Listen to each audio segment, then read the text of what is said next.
Marwari media आप देख रहे हैं। आज से 17 मई 2025 शनिवार का दिन, हिंदू तिथि ज्येष्ठ माह की पंचमी। नजर डालेंगे आज की बड़ी खबरों पर। शुरुआत करेंगे देश की बहुत बड़ी खबर के साथ। बड़ी खबर, कश्मीर के बड़गांव में आतंकियों के 3 मददगारों को गिरफ्तार किया गया है। यह तीनों लश्कर तैयबा के लिए काम करते थे। यह लोग इलाके में टेरर एक्टिविटीज में शामिल थे और युवाओं को आतंकवाद की तरफ मोड़ते थे। इससे पहले जम्मू कश्मीर में पिछले 3 दिनों में हुए 2 एनकाउंटर में 6 आतंकवादी ढेर किए गए हैं। सेना पुलिस ने शुक्रवार को ज्वाइंट प्रेस कॉन्फ्रेंस में बताया कि कश्मीर में आतंकवाद के खिलाफ ऑपरेशन जारी है। आगे बढ़ेंगे, एक और बड़ी खबर। रक्षा मंत्री राजनाथ सिंह ने कहा, ऑपरेशन सिंदूर अभी खत्म नहीं हुआ है, यह तो बस ट्रेलर है, समय आएगा तो पूरी पिक्चर दुनिया को दिखाएंगे। दरअसल ऑपरेशन सिंदूर की सफलता के बाद रक्षा मंत्री राजनाथ सिंह शुक्रवार को पहली बार गुजरात के भुज एयरपोर्ट स्टेशन पहुंचे थे। जवानों को संबोधित करते हुए उन्होंने कहा कि पाकिस्तान थोड़ी सी गड़बड़ी करता है तो उस पर सख्त कार्रवाई की जाएगी। उन्होंने कहा, ब्रह्मोस मिसाइल की ताकत को पाकिस्तान ने स्वीकार कर लिया है। एक और बड़ी खबर, दोहा डायमंड लीग में नीरज चोपड़ा ने 90.23 मीटर का भाला फेंका। यह उनका ऑल टाइम बेस्ट थ्रो है, यानी कि नीरज चोपड़ा ने इतिहास रच दिया है। यह नीरज चोपड़ा का सबसे लंबा थ्रो है। इससे पहले उनका बेस्ट थ्रो 89.94 मीटर था। बहरहाल आगे बढ़ जाते हैं। राजस्थान से बड़ी खबर, ऑपरेशन सिंदूर के बाद प्रधानमंत्री मोदी पहली बार 22 मई को राजस्थान के दौरे पर आएंगे। पीएम मोदी बीकानेर में देशनोक करणी माता के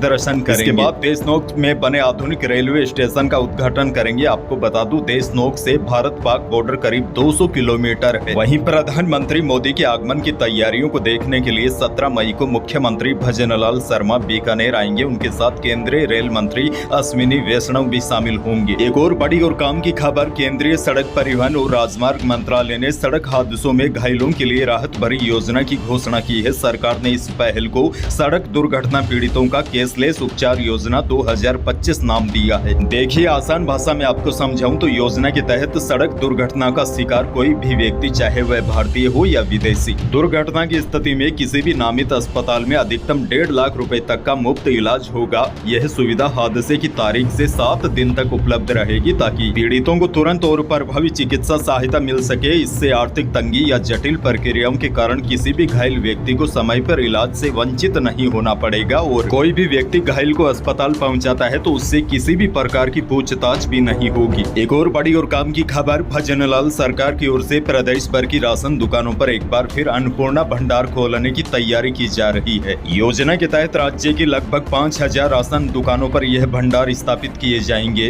वैसे आपको बता दूं, वर्ष 2015 में भी राज्य सरकार द्वारा ऐसी ही योजना लागू की गई थी। इन भंडारों पर बिक्री के लिए रखी महंगी उपभोक्ता वस्तुओं को खरीदने में लोगों ने रुचि नहीं दिखाई तो सरकार ने सभी अन्नपूर्णा भंडार बंद कर दिए थे। अब एक बार फिर विभाग इसे नए बदलावों के साथ शुरू करने की तैयारी में है। मीडिया रिपोर्ट्स की माने तो अन्नपूर्णा भंडार योजना को सफल बनाने के लिए इस बार विशेष तैयारियां की जा रही है। हाल ही में जयपुर स्थित खाद्य एवं नागरिक आपूर्ति निगम के मुख्यालय पर एक बड़ी बैठक भी आयोजित की गई थी। वैसे आपको बता दूं, अन्नपूर्णा भंडार पर कोई भी उपभोक्ता, चाहे उसके पास राशन कार्ड हो या नहीं, गुणवत्तापूर्ण सामग्री खरीद सकेगा। एक और बड़ी खबर, ऑपरेशन सिंदूर के बाद भारत और पाकिस्तान के बीच बढ़ा हुआ तनाव सीज फायर के बाद खत्म हो गया है। बॉर्डर के इलाकों में हालात सामान्य हो गए हैं। बड़ी जानकारी यह है, सीमावर्ती इलाकों में पर्यटकों के आने जाने पर लगाई गई रोक भी हटा दी गई है। तनोट जाने वाले रास्ते पर भी लगाई अस्थायी चौकी भी हटा दी गई है। और इसी बीच बड़ी खबर आपको यह भी दे दूं, राजस्थान में पंचायती राज संस्थाओं और नगरीय निकायों के रिक्त पदों पर उपचुनाव की तारीखों का ऐलान भी हो गया है।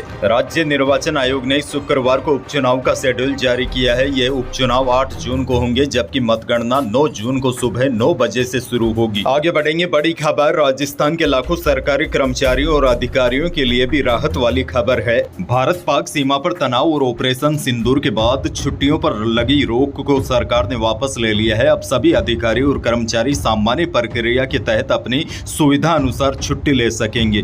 आगे बढ़ेंगे, उदयपुर से बड़ी खबर, उदयपुर में नींबू के मोल भाव को लेकर गुरुवार रात विवाद हो गया। युवक ने अपने साथियों के साथ मिलकर सब्जी बेचने वाले पिता बेटे पर हमला कर दिया।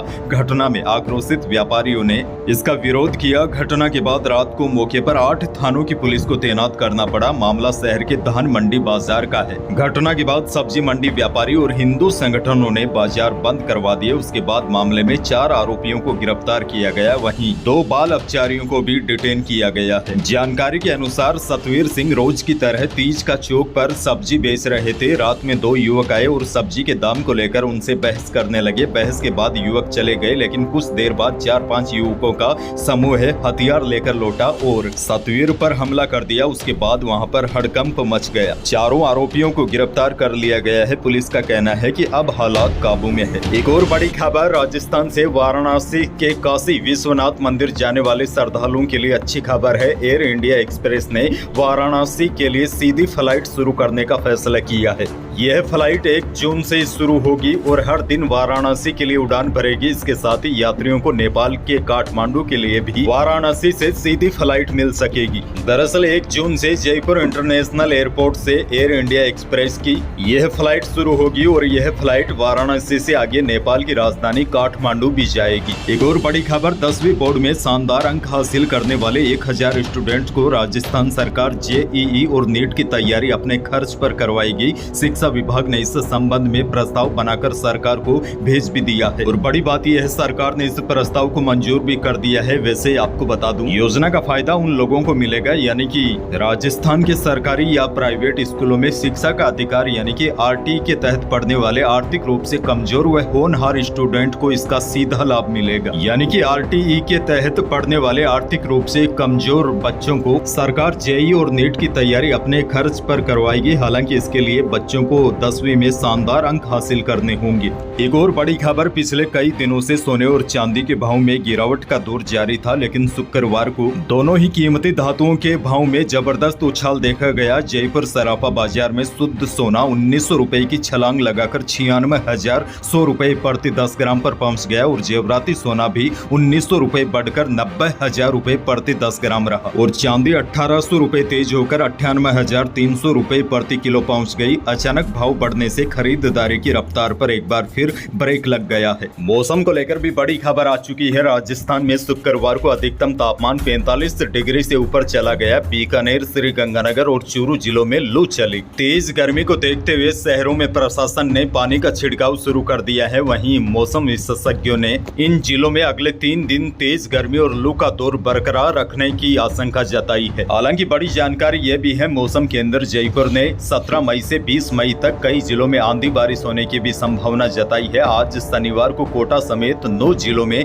आंधी बारिश का येलो अलर्ट है। यानी कि पूर्वी राजस्थान के कई हिस्सों में आज आंधी बारिश का दौर देखने को मिलेगा, लेकिन उत्तरी पश्चिमी राजस्थान में आने वाले दिनों में लोगों को भीषण गर्मी और लू का सामना करना पड़ सकता है। अच्छा, अंत में बड़ी खबर यह भी देखिए, कोविड फिर से एशिया के कुछ हिस्सों में तेजी से फैल रहा है। ब्लूमबर्ग की एक रिपोर्ट के मुताबिक हांगकांग और सिंगापुर में कोरोना वायरस के मामलों में बढ़ोतरी हुई है। रिपोर्ट के मुताबिक हांगकांग में 3 मई तक 31 कोविड मामले सामने आए हैं, जिनमें मौतें भी शामिल हैं। और बड़ी जानकारी तो यह भी सामने आ रही है, सिंगापुर में बाकायदा कोविड को लेकर अलर्ट जारी किया गया और बताया जा रहा है आने वाले दिनों में एशिया के इन देशों में कोविड की लहर जल्दी से तेज हो सकती है।